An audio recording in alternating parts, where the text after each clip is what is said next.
আসসালামু আলাইকুম রহমতুল্লাহি ওবরকাতুহু। সম্মানিত দর্শক, সেই পাকিস্তান জমানা থেকেই দেশ বিক্রি হয়ে যাচ্ছে, আমাদের দেশ নিয়ে যাচ্ছে, কখনো রাশিয়া, কখনো আমেরিকা, কখনো ভারত। আর পাকিস্তান তো দখল করেছিলই। আমি বলছি 1947 সাল থেকে আজ অবধি এই বাংলায়, অর্থাৎ এই পূর্ব বাংলায় এই দেশ বিক্রি করা নিয়ে, এই দেশ লিজ দেওয়া নিয়ে, বা এই দেশ অন্য মানুষের হাতে তুলে দেওয়া নিয়ে যে রাজনীতি হয়েছে, যে আশঙ্কা তৈরি হয়েছে, এবং আমাদের যে তিক্ত অভিজ্ঞতা রয়েছে, এটির সঙ্গে অন্য কোনো গজব, অন্য কোনো গুজব, মানে গজব এবং গুজব, কিংবা অন্য কোনো নির্মম বাস্তবতা আর বাঙালির জীবনে ঘটেনি। এই দেশ সত্যিকার অর্থেই সবাই বিক্রি করে দিয়েছে, যখন যে যেভাবে পেরেছে। মুঘল সম্রাট শাহ আলম, দ্বিতীয় শাহ আলম, এই দেশটা বিক্রি করে দিল। পলাশির যুদ্ধের পর বাংলা, বিহার, উড়িষ্যার নবাব হলেন মীর জাফর।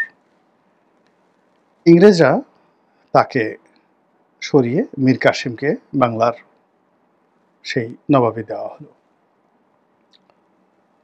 তখন মীর কাসিম বা নবাব সিরাজউদ্দৌলা যে কাজটি করেছিলেন সেটি হলো সিংহাসনে বসার জন্য রাজকোষ থেকে তাদেরকে একটা বিশাল অ্যামাউন্ট, ওই আমলে 3 কোটি টাকা, 3 কোটি স্বর্ণমুদ্রা রবার্ট ক্লাইভকে দেওয়া হয়েছিল। তো যা হোক, পরবর্তীতে তারা অতিরিক্ত সুযোগ হিসেবে সারা বাংলায় তাদেরকে বিনা শুল্কে ব্যবসা করার জন্য সুযোগ করে দেওয়া হলো। তো এইভাবে চলছিল। কিন্তু মীর কাসিম যখন ইংরেজদের সাথে বিরোধে জড়ালো এবং যুদ্ধ হলো, তখন মীর কাসিম পরাজিত হলেন। পরাজিত হওয়ার পর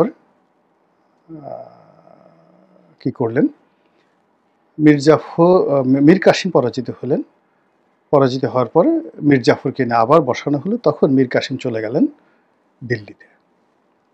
দিল্লিতে গিয়ে দিল্লির শাসককে তিনি কনভিন্স করলেন, এবং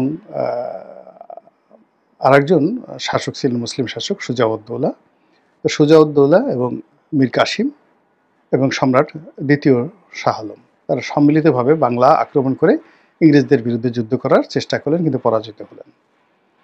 তো পরাজিত হওয়ার পর ইংরেজরা মুঘল সম্রাটের কাছে জাস্ট দূত পাঠালেন এবং তার সঙ্গে একটা নেগোসিয়েশন করতে চাইলেন।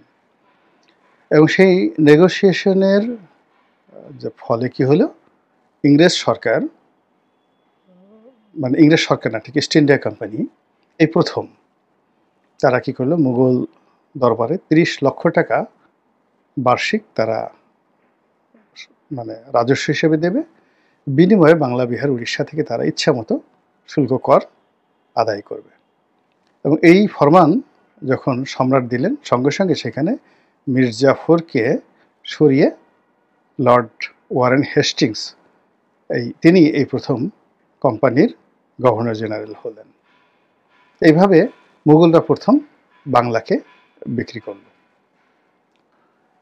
এইভাবে আমি যদি আরও পিছনে যাই, সবসময় দেখব যে বাংলাকে তারা বিক্রি করেছে। যখন কোনো যুদ্ধ হয়েছে, এই বাংলাকে তারা বিক্রি করেছে।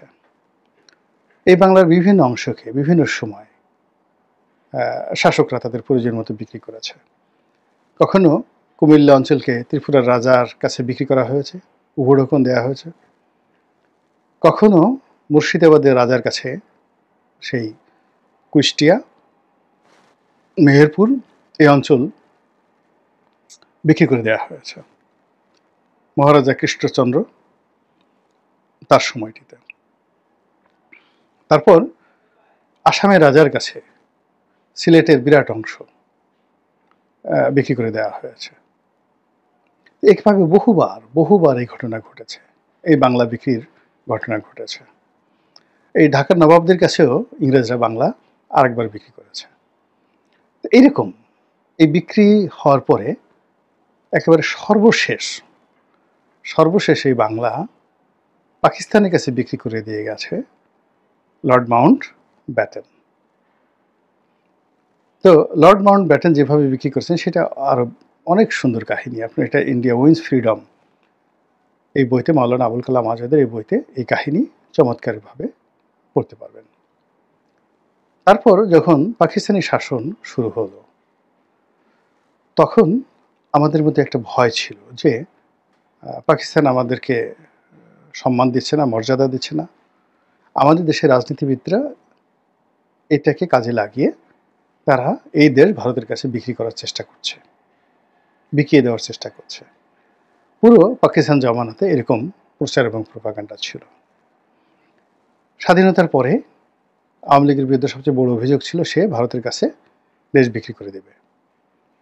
এবং এটি একেবারে শেখ হাসিনা যেদিন পর্যন্ত ছিলেন তখনও যেভাবে ছিল এবং এখনও পর্যন্ত আওয়ামী বিরোধী শক্তিদের 1 নম্বর প্রচারণা হলো তারা ভারতের কাছেই দেশ বিক্রি করে দেবে।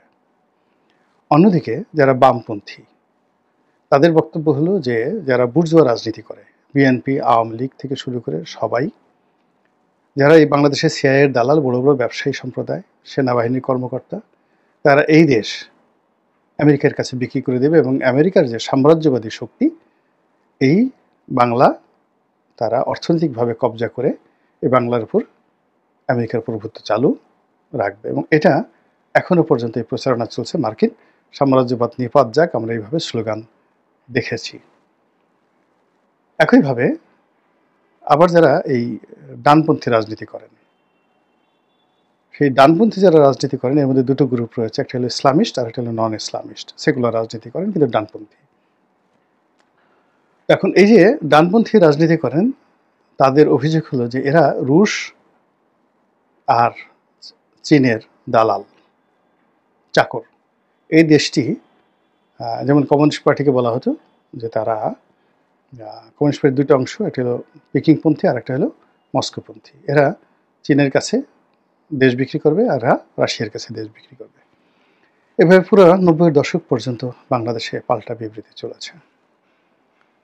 তারপর আওয়ামী লীগের অভিযোগ বিএনপির বিরুদ্ধে যে এরা এই দেশটিকে বিক্রি করে দিচ্ছে, সেন্ট মার্টিন বিক্রি করে দিচ্ছে, গ্যাস বিক্রি করে দিচ্ছে, তেল বিক্রি করে দিচ্ছে, গ্যাস বিক্রি করছে ভারতের কাছে, নানা রকম প্রচারণা। আর এখন সেই সকল প্রচারণাগুলো একত্র হয়ে পুরো বাংলাদেশ খণ্ড বিখণ্ড করে বিক্রি করার, বিলিয়ে দেওয়ার যে দুর্নাম এবং বদনাম, এর পুরোটাই এখন বর্তমান সরকারের উপর এসে চেপে পড়েছে। সবাই বলার চেষ্টা করছে যে এই সরকার নিজেদেরকে ক্ষমতায় রাখার জন্য